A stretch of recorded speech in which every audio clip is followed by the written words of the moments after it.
Welcome back to another episode of Jews Discuss with myself, Rabbi Moshe Friedman, and Rabbi Eli Birnbaum. There is so much to discuss with two rabbis such as you and me: war, famine, and the Netflix Stranger Things controversies. Oh, Stranger Things. Now, I've got to make a confession here, Rabbi Moshe. I've never actually seen it. I've read a bit about it, and I know it's very, very popular at the moment. It's on Netflix, right? That's okay. You don't need to know that much, just that it's highly offensive to Jews.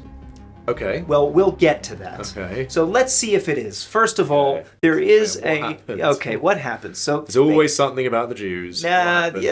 Pretty much. Stranger Things is a show about kids from the 80s fighting interdimensional monsters. As one does. And one of the segments involves a Lithuanian prison that used to be a place where people kept Jews during World War II. Oh, so I read about this. This was the Lukiškėns prison. I think it's close to Vilna, or Vilnius nowadays, which I think is the capital of Lithuania, if I remember correctly. And I think historically this prison was used for decades before the war as a regular prison for regular criminals, and it was then converted after Germany's invasion of Russia into a place where mainly Jews but also political prisoners were kept and tortured in the most horrendous of conditions.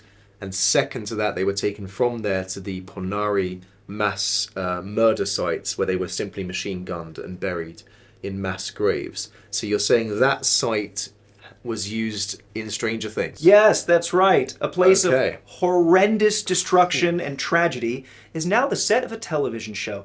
So, from what I understand... What, if I can just interject, what was it that they filmed? What scenes were filmed? Were they scenes that echoed the Holocaust and what happened there? Was it something... Not quite. One of the main characters, a guy named Hopper, was captured by Russians and put into this prison. Now, that's a little bit controversial that they're now using this former Jewish prison as a place for filming a television show. Right. But what makes it even more spicy is that afterwards, Netflix used the site as a destination hotel for fans of the television show. Oh, so this is the Airbnb part. Yeah, so this is, I think this is because Stranger Things is such a gargantuan, bandwagon that so many people are jumping on board and they love the series. I did read that Airbnb have accepted this site to be converted into like a hotel. So fans of the show, can now stay in this former Nazi torture prison as a vacation. Yes. Okay, but we should add that the Lithuanian government, I think, has already changed it into a cultural centre. So you've already got a cafe and a theatre and a museum and sort of children's activities on site. So there's a whole blur here of appropriation of what used to be something horrific into something very commercialised. Right, and I guess that begs the question, how long does a location maintain a stigma of what was formerly a site that was, for many people, associated with terrible pain, a horrific past? How soon can you turn that into something that's pleasant, pleasurable, entertaining, fun, without it being considered offensive or erasing the past? That's a really interesting question. I think so much of it is guesswork. As far as I remember historically, I think it was almost 100,000 Jews and political prisoners were kept there in Lukiškėns, and I think almost 80% of them perished. And of those who survived, there are very few left. So it is guesswork. It's a sort of theory of mind experiment where we are assuming, would the victims be offended that Netflix and now Airbnb have reappropriated this horrific place into something that's actually quite fun. Right.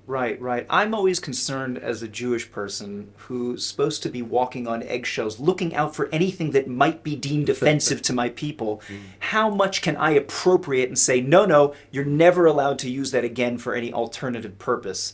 I feel like there are some areas where you say, okay, if you were going to use specific Nazi imagery, right? And say, oh, no, we're just using it for something fun and exciting. Then I'd say, okay, that's a little bit too close to home. But this place happened to be a prison. They've changed it since then. It's no longer a prison. It's just a cultural center. So I don't really see the harm in saying, well, yeah, we might as well use this to film a television show.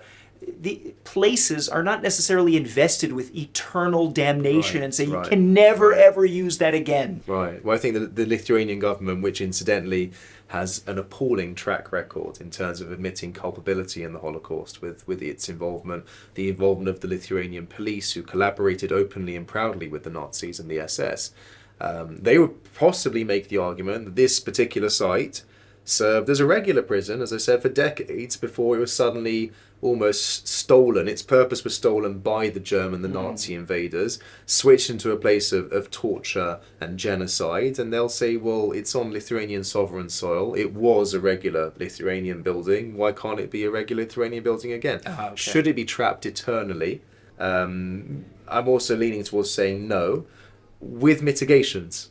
So how would there have been a more sensitive way of going about this? Right. A process of consultation, of making people aware. Could the show have done more to sort of be open about, this is the place we used, this is what was done here, and you guys need to be aware of that? Now, we're going to take that and apply an even further litmus test to how far Stranger Things can take with its appropriation of Jewish things in the past. Oh, we just got started. Okay. Yeah, that's right. So this There's might more. be the There's easy more. version. Okay. The more difficult case is one of the recurring characters of the show, is apparently one of a number of inmates that had been experimented upon in order to enhance supernatural powers, Okay. tortured, held against their will, Okay. young people, and, get this, all of the inmates have a tattoo of a number on their arm.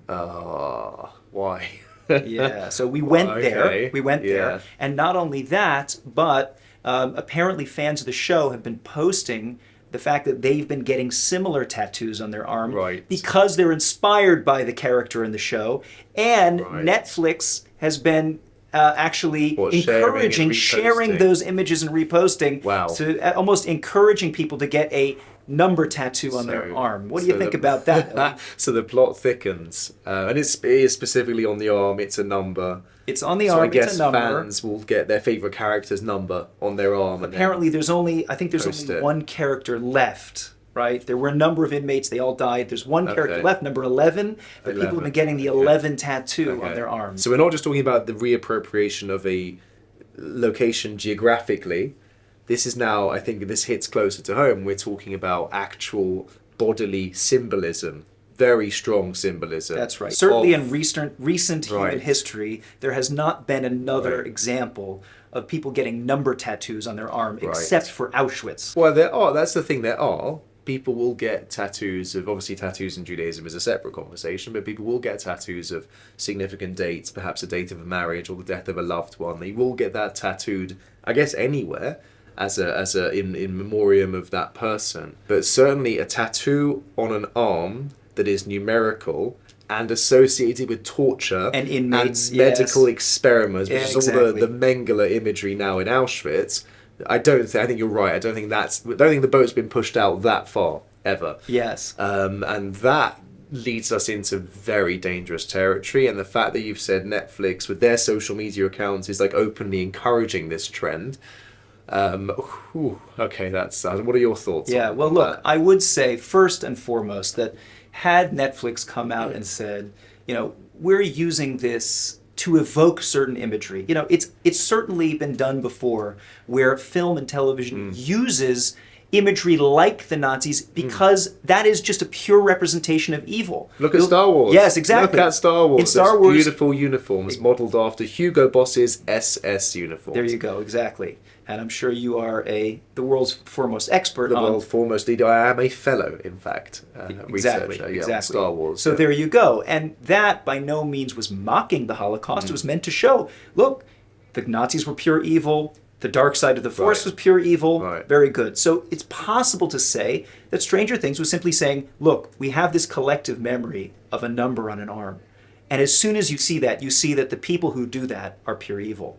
Now that's debatable whether that's acceptable or not, right? Possibly yes, possibly no, as long as the show unequivocally shows that there's nothing redeemable about that. But then for Netflix to go and say, hey, fans, Everyone else do it as well. go do it. So Right. then all of a sudden you're treating it like a cultural icon as opposed to a symbol of hate and torture. But again, it depends on if they could mitigate that and put context to why if they were to encourage people to go ahead and get their favorite character's number tattooed on their arms, And Netflix was overtly and very clearly saying, this is why we think it's important. Not to show solidarity with your character and to make us money, but to show solidarity with the victims who genuinely suffered with that symbolism on their arm. Maybe that is a bit of a game changer. Yeah, and I think that that's the thing that was missing, was that at no Context point, of it. There was at no point did Netflix say, by the way, we want to open this up as a discussion to Right. the events that happened in the Holocaust, or Right. or at least for those viewers who are considering a tattoo, you may want to try to understand a little bit about what was the history behind this. So it's a missed opportunity in that sense. Yeah, I think And I was so. wondering, I imagine most fans of Stranger Things are quite young. As in, for you and I, the 80s is still yesterday, right? The 80s was yesterday. It wasn't ancient history. This is something that young people are watching because they want the great music and the great synthesizers and the awful haircuts of the 80s with the terrible fashion. They want to see that. That's like ancient history now. So it's a missed opportunity to educate. We now know, certainly in Western countries and particularly in North America, I think it's just crossed 50% of youngsters don't know what the Holocaust was.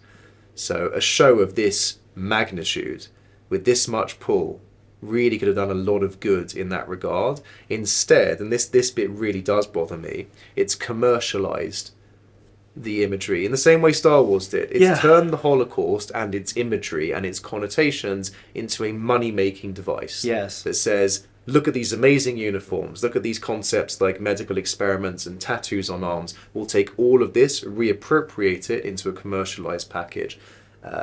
With nary a thought about the victims and those who suffer. That's deeply disturbing. Yeah, and I wish I could say that this was, not part of the trend of Hollywood, but of course that's what they do all the time. And there are numerous films and television shows which purport to show the Holocaust, but actually have almost nothing to do with the actual content of what happened and why they were doing it to Jews. I mean, to name a couple, Jojo Rabbit was a movie about a Jewish child being hidden during the Holocaust, and yet there was ostensibly nothing Jewish about the film, which is really unfortunate. Interesting. It's a missed opportunity, as you said. So, what can we say? I guess Stranger Things. Got to do better next time, huh? I wonder what would happen if one of those youngsters who got a tattoo, when they're older, let's say, maybe they go to Auschwitz and they see the pictures first, or they meet a survivor.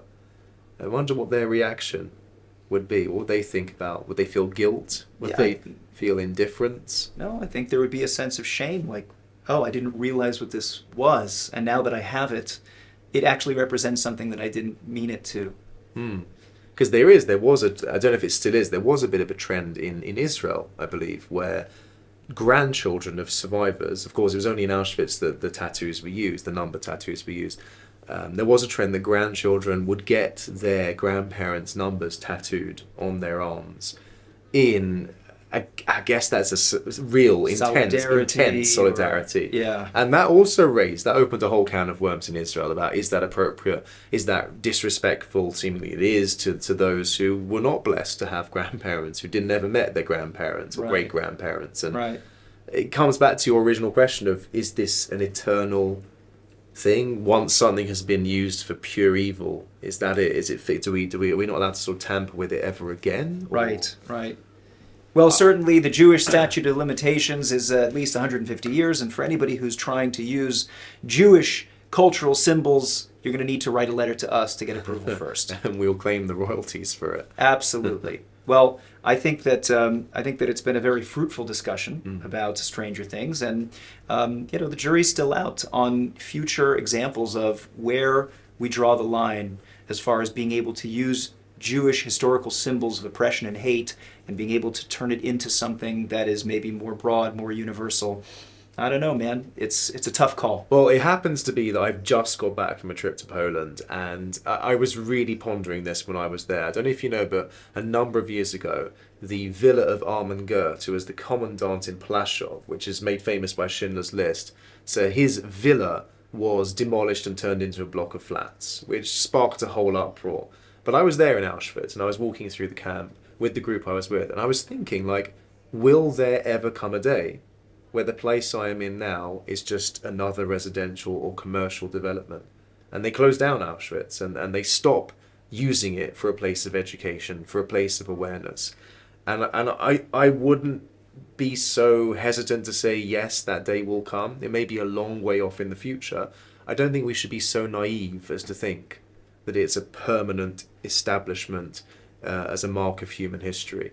And I think the big question to ask is, what would it take, or what would humanity need to get to for it to become a realistic option that one day, even somewhere as big and as important as Auschwitz is actually, I know it sounds horrendous to say it, we move on from it. So I think it's fair to say that commercialization is here to stay. It's not going anywhere. It's only going to get worse as social media becomes bigger and more widespread. And I think what has to be said about Netflix and about series like Stranger Things, and we've mentioned this, is such a missed opportunity for education, for raising awareness among youngsters who we know statistically are not getting that education or awareness from school or from home or from anywhere else for that matter.